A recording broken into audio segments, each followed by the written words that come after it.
Good morning James sir. Good morning Christina. Good morning Smitha. Hi James sir, ഈ ഗസയിൽ നിന്ന് ഇങ്ങനെ വാർത്തകൾ വീണ്ടും വീണ്ടും വന്നുകൊണ്ടിരിക്കുന്നു. 2 മാധ്യമ പ്രവർത്തകർ ഉൾപ്പെടെ കുറേ പേർ കൂടി വീണ്ടും കൊല്ലപ്പെട്ടിരിക്കുന്നു. ഗസയിൽ നിന്ന് വരുന്ന വാർത്തകൾ വല്ലാതെ സങ്കടപ്പെടുത്തുന്നതാണ് സ്മിത. പ്രത്യേകിച്ച് ഗസയെ സംബന്ധിച്ചിടത്തോളം വലിയ രീതിയിലുള്ള ആക്രമണം ഇസ്രായേൽ നടത്തിക്കൊണ്ടിരിക്കുന്നു. ലെബനോനിലും ആക്രമണങ്ങൾ നടക്കുന്നുണ്ട്. ലെബനോനിൽ ഹെസ്ബുള്ളയുടെ കമാൻഡർ ഇസ്മയിൽ അൽസിൻ കൊല്ലപ്പെട്ടു എന്ന വാർത്ത കൂടി വരുന്നുണ്ട്.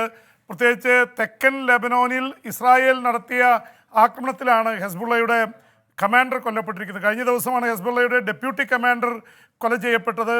അപ്പോൾ എല്ലാ തരത്തിലും ഇത് വലിയ തരത്തിലുള്ള ആക്രമണത്തിലേക്ക് പോവുകയാണ് ഇസ്രായേൽ. എന്ന് മാത്രമല്ല, ഗസയിൽ തെക്കൻ ഗസയിലെ ഖാൻ യൂനിസിൽ, അതുപോലെ തന്നെ അൽഷിഫ ആശുപത്രിയിൽ, അത് അൽഷിഫ ഏറ്റവും വലിയ ആശുപത്രിയാണ്, അതുപോലെ തന്നെ മധ്യ ഗസയിലെ അൽ അക്സ ആശുപത്രിയിൽ അടക്കം വലിയ ആക്രമണങ്ങളാണ് 24 മണിക്കൂറിനുള്ളിൽ നടത്തിയത്. 80-ലേറെ പേർ കൊല്ലപ്പെട്ടു എന്ന വാർത്ത വരുന്നു. മാധ്യമപ്രവർത്തകരിൽ 7 പേർക്ക് പരിക്കേറ്റിട്ടുണ്ട്.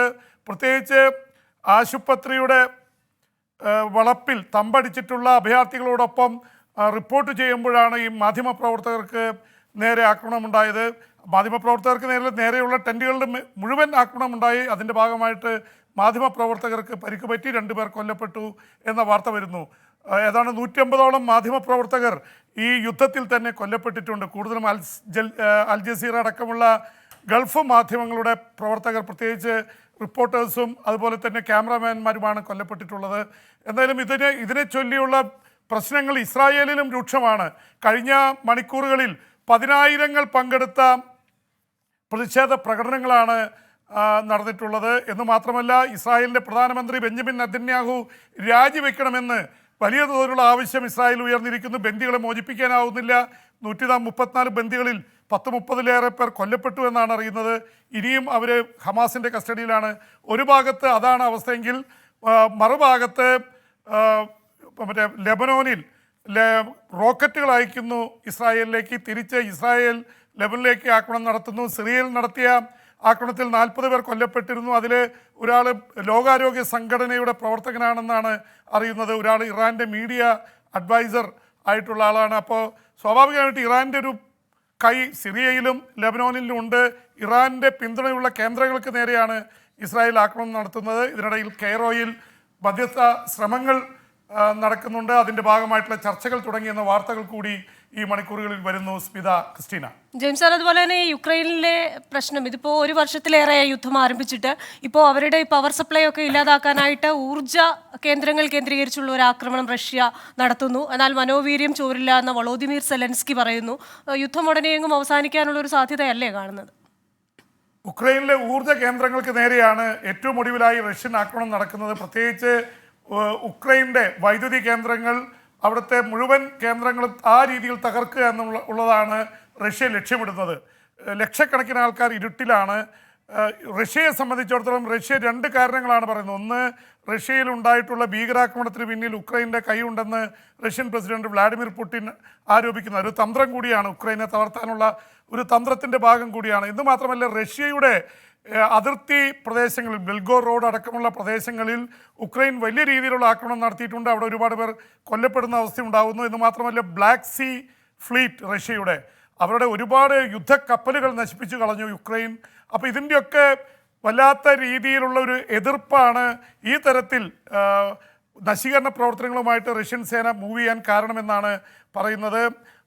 അതിനിടയിൽ വ്ളാഡിമിർ സെലൻസ്കി ഈസ്റ്റർ സന്ദേശവുമായിട്ട് ജനങ്ങൾക്ക് മുന്നിൽ പ്രത്യക്ഷപ്പെട്ടത് അദ്ദേഹം പറഞ്ഞിരിക്കുന്നത്, നമ്മുടെ മനോവീര്യം ഇതുകൊണ്ടൊന്നും തകരില്ല, നമ്മൾ ഫൈറ്റ് ചെയ്യും, നമ്മൾ വിജയിക്കുമെന്നുള്ള രീതിയിൽ സെലൻസ്കി പറഞ്ഞിരിക്കുന്നു. പക്ഷേ കാര്യങ്ങൾ അത്ര പന്തിയല്ല എന്നുള്ളതാണ് ബോധ്യമാവുന്നത്. പ്രത്യേകിച്ച് കിഴക്കൻ ഉക്രൈനിലെ ഡോണറ്റ്സ്ക്, ലുഹാൻസ്ക് തുടങ്ങിയിട്ടുള്ള മേഖലകളിൽ റഷ്യൻ സൈന്യം മുന്നേറിക്കൊണ്ടിരിക്കുന്നു എന്ന വാർത്തകൾ തന്നെയാണ് വന്നുകൊണ്ടിരിക്കുന്നത്. എന്ന് മാത്രമല്ല, കാർക്കീവ് പോലുള്ള റഷ്യയോട് അടുത്ത് കിടക്കുന്ന ഉക്രൈൻ്റെ 2ാമത്തെ നഗരത്തിൽ വീണ്ടും വലിയ രീതിയിലുള്ള ആക്രമണം നടത്തുന്നു റഷ്യ. അപ്പോൾ ഈ തരത്തിൽ അവർ മുന്നോട്ട് പോകുമ്പോൾ സ്വാഭാവികമായിട്ട് പാശ്ചാത്യ രാജ്യങ്ങളുടെ പിന്തുണയും സൈനിക സഹായവും കൂടുതലായിട്ട് സെലൻസ്കി ആവശ്യപ്പെടുന്നുണ്ട്. തൻ്റെ അഡ്വൈസേഴ്സിനെ മുഴുവൻ മാറ്റി പുതിയ ആൾക്കാരെ കൊണ്ടുവന്നു, വലിയ അഴിച്ചുപണി നടത്തി. ഇതുകൊണ്ടൊന്നും പ്രശ്നം തീരുന്നില്ല. ഏതായാലും ഈ യുദ്ധം 2 വർഷത്തിലേറെ നീണ്ടു കഴിഞ്ഞപ്പോൾ ഇന്ത്യയിലേക്ക് എത്തിയിരുന്നു. നമുക്കൊക്കെ അറിയുന്ന പോലെ ഉക്രൈൻ്റെ ഫോറിൻ മിനിസ്റ്റർ, വിദേശകാര്യമന്ത്രി കൊലേബ, അദ്ദേഹം വന്ന് ദിമിത്രി കൊലേബ ചർച്ച നടത്തി ഇന്ത്യൻ വിദേശകാര്യമന്ത്രിയുമായിട്ട്. ഇന്ത്യയോട് ഉക്രൈൻ സന്ദർശിക്കാൻ ആവശ്യപ്പെട്ടിരിക്കുന്നു. അതുപോലെ തന്നെ റഷ്യൻ പ്രസിഡന്റ് വ്ളാഡിമിർ പുടിനുമായി ഇന്ത്യൻ പ്രധാനമന്ത്രി സംസാരിച്ചിരിക്കുന്നു. 2 സ്ഥലത്തും സന്ദർശനത്തിന് ക്ഷണിച്ചിട്ടുണ്ടെങ്കിലും എന്തായാലും തെരഞ്ഞെടുപ്പ് കഴിഞ്ഞ് അത് സംബന്ധിച്ചുള്ള കാര്യങ്ങൾ ഉണ്ടാവുകയുള്ളൂ. എന്തായാലും ഉക്രൈനും റഷ്യയും ഇന്ത്യയുടെ സപ്പോർട്ട് തേടുന്നു എന്നുള്ളത് പുതിയൊരു വാർത്ത കൂടിയാണ്. ക്രിസ്റ്റീന, സ്മിത, ഇന്നലെ നടന്ന ഇന്ത്യ സഖ്യത്തിന്റെ പ്രതിഷേധ റാലി, അതുപോലെ ഇന്ത്യയുടെ തെരഞ്ഞെടുപ്പ്, ഇപ്പോഴുണ്ടാകുന്ന സംഭവ വികാസങ്ങൾ, ഇതൊക്കെ തന്നെ അന്താരാഷ്ട്ര ശ്രദ്ധ തേടുന്നു. അമേരിക്ക ഇതിൽ തുടക്കം മുതൽ ആശങ്ക പ്രകടിപ്പിക്കുന്നുണ്ട്. അതിന് ഏതായാലും ഐക്യരാഷ്ട്രസഭയും ജർമ്മനിയും അതുപോലെ തന്നെ ആശങ്ക അറിയിക്കുന്നു. പക്ഷേ വിദേശകാര്യ മന്ത്രാലയം കടുത്ത അതൃപ്തി പ്രകടിപ്പിക്കുകയും ചെയ്തു. സ്മിത, ഒരു കാലത്തും അന്താരാഷ്ട്ര മാധ്യമങ്ങളിൽ ഇന്ത്യൻ തെരഞ്ഞെടുപ്പ് ഇങ്ങനെ ചർച്ച ചെയ്യപ്പെട്ടിട്ടില്ല. ഒരുപക്ഷെ ലോകത്തിലെ ഏറ്റവും വലിയ ജനാധിപത്യ രാജ്യത്തിൽ നടക്കുന്ന തെരഞ്ഞെടുപ്പ് എന്ന നിലയിലും ഇപ്പോൾ ഒരു ഭാഗത്ത് ഇന്ത്യൻ പ്രധാനമന്ത്രി നരേന്ദ്രമോദിയുടെ നേതൃത്വത്തിലുള്ള NDA സഖ്യവും പ്രതിപക്ഷം ഒരുമിച്ച് നിന്നുകൊണ്ട് നടത്തുന്ന പോരാട്ടവുമാണ്. നിതീഷ് കുമാറൊക്കെ മാറിപ്പോയിട്ടുണ്ട്, പക്ഷേ ആ പോരാട്ടവുമാണ് ഇപ്പോൾ ശ്രദ്ധ ആകർഷിച്ചുകൊണ്ടിരിക്കുന്നത്.